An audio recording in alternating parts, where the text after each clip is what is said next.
Ken Trahan with Lenny Vangilder. It's our First NBC Bank weekend preview brought to you by First NBC Bank with 32 locations throughout the greater New Orleans area and beyond. That's First NBC Bank, proud sponsor of SportsNola.com. High school football playoffs underway. Landry Walker and Cecilia kicking it off on Thursday night, then a host of games on Fridays and a couple of games on Saturdays. And it's that time of the year, and we have a full preview on the playoffs up that you can check out here at SportsNola.com. But, Lenny, we're looking forward to it. And we've got a good one coming up on SportsNola.com Friday night. Right. Continuing our exclusive coverage on SportsNola.com, Prep Football presented by First NBC Bank. We've got history in the making out at Joe Brown Park in the East. It will be De La Salle hosting their first football playoff game since 1969. They'll take on Vanderbilt Catholic Friday at 7, and we will have it right here for you at SportsNola.com. Please check it out. Look forward to it. Big weekend. State volleyball championships going on at the Pontchartrain Center as well. Full coverage at SportsNola.com. College football, Tulane has homecoming this week against Memphis. Memphis is bowl eligible already, and Tulane is coming off of unquestionably its best win of the year. Certainly their best win of the year. And Memphis is leading the American Athletic Conference, at least as we sit here on a Thursday and preview the weekend. By the time they get to Saturday, they'll be in either a 2 or a 3-way tie for the top spot, playing to regain that lead. But they are clearly the surprise team at this point in the American. I was about to say Conference USA there, but because these two schools were in Conference USA, they were in the Metro Conference together. They've been, in a number of places together along the way through the years. But now with Tulane in the American this year for the first time, right now I would think that Memphis, they were picked 7th in the preseason, being at the top of the league would be the surprise. And if they can win this game, they've got 2 home games left against some pretty easy teams. They're in position to win this league. Tulane just trying to stay bowl eligible at this point, perhaps at 3-6. They've got to run the table. It won't be easy, especially with East Carolina on the road next week. But if they play like they did at Houston and play like they've played on defense for the last month, save for the Cincinnati game, they've got a great chance.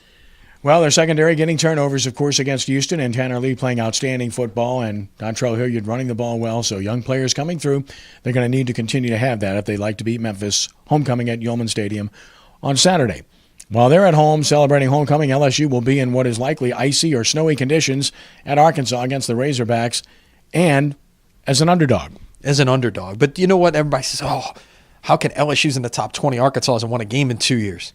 It's all about perception, and it's all about what the odds makers think will make people put 50% of their shekels on one side and 50% of the shekels on the other side, because they want to make the 5% on that.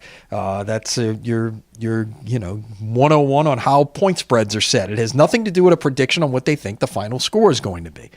So that said, Arkansas, you got to remember, look, they've been very close all year. They lost by 1 point to Alabama. They should have beat Texas A&M at Jerry World. They've had a lot of close losses this year. And, one of these days they're going to break through. LSU fans hope it's not Saturday night. Right. I think Arkansas is a better team than they were a year ago. They're a tough team for LSU to play. LSU found that out last year. They were very fortunate to beat them at home. So that's a tough test for the Tigers. The Saints, of course, off of a very difficult loss as well, will be against the Cincinnati Bengals in the Dome on Sunday. Andy Dalton just played terribly his last time out. The Bengals are banged up. They have a lot of injuries. Saints have some injuries too, but if you're looking at this on paper, it would appear the Saints are catching the Bengals at a pretty good time. You would think so. If Bernard can't go, you don't know how much A.J. Green is going to play, if he's totally healthy at this point or just going to be kind of eased back into things. May not be a bad time. But look, we thought they were catching the Lions at the right time without Calvin Johnson. That didn't help things. There's other times. You have to be lucky in this league. I mean, we think back to 2009. How many backup quarterbacks did the Saints catch over the course, or rookie quarterbacks did the Saints catch over the course of the 2009 season? So there's a little bit of luck to it. And, you figure Dalton is going to play a little bit better. He can't be as bad as he was a week ago Thursday against Cleveland. But, the Saints have to be better than they were against the 49ers, certainly. I mean, there are some good things.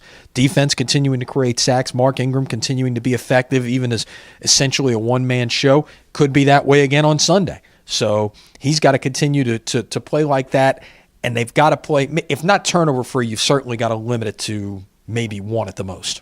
And the Pelicans now over 500 at 4-3 after beating the Lakers 109-102. At Smoothie King Center will play the Timberwolves Friday night at Smoothie King Center to conclude their brief homestand. Anthony Davis, again, nobody's playing better in the league than he is right now on a consistent basis. He and Ashik have been very good rebounding the basketball and blocking shots as well. Tyreek Evans coming off of a very good game. Ryan Anderson has been a major force off the bench. This team needs Eric Gordon to play better, and it needs their bench to step up. They need one or two other guys to step up off this bench and contribute. No doubt. Saw Babbitt pretty much for the first time Wednesday night. Is he potentially that guy? Is it a better performance out of Austin Rivers? Exactly where is it coming from? You don't know, and it doesn't have to be the same person every night. You know what you're going to get out of Ryan Anderson for the most part, but one or two other guys coming off that bench have to be able to step up and take a little pressure. You're not going to win with six guys producing 95% of the offense, as has essentially been the case up until now. No question. Stay tuned. And, of course, that's it. Busy week. We hope you'll enjoy it. Saints Hall of Fame weekend as well. Saints alumni in town from all over the country. Look forward to that, too. Induction of Aaron Brooks and John Carney on Friday. Gala Saturday. Teams being introduced on the field. All the former players on Sunday. So, good week for that for Saints historians. I hope you enjoy it. Lenny, as always, thanks. Have a good weekend. All right. Best to you with all the Hall of Fame festivities this weekend, and we'll see you on Monday. Yeah, I need it. Thanks. For Lenny, I'm Kenny. Have a great weekend, and God bless you.